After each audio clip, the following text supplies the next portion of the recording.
అప్పుడప్పుడు అనిపిస్తుంది నాకు కూడా ఒక మెసేజ్ రావాలి అని.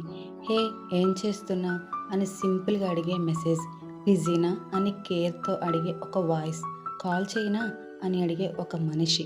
లైఫ్లో చాలామంది పరిచయం అవుతారు, కానీ మన గురించి నిజంగా ఆలోచించే వాళ్ళు చాలా తక్కువ కదా. కొన్నిసార్లు మనం స్ట్రాంగ్గా కనిపిస్తాం, కానీ నిజంగా మనసులో మాత్రం చిన్న కేర్ కోసం వెయిట్ చేస్తూ ఉంటాం. మన రోజులో ఏం జరిగిందని వినడానికి, మన బాధని అర్థం చేసుకోవడానికి, మన సైలెన్స్‌లో ఉన్న ఎమోషన్ ఫీల్ చేయడానికి. కొన్నిసార్లు మనకు పెద్ద పెద్ద లవ్ స్టోరీస్ కావాలని కాదు. సింపుల్‌గా ఒక మనిషి చాలు. మన గురించి ఆలోచించే ఒక మనసు, మన బాధని సీరియస్‌గా తీసుకునే ఒక హార్ట్, మన సైలెన్స్‌ని కూడా అర్థం చేసుకునే ఒక సోల్. సింపుల్‌గా నేనున్నాను కదా అని చెప్పడానికి. కొన్నిసార్లు ఒక స్మాల్ మెసేజ్ కూడా చాలా స్పెషల్‌గా ఉంటుంది.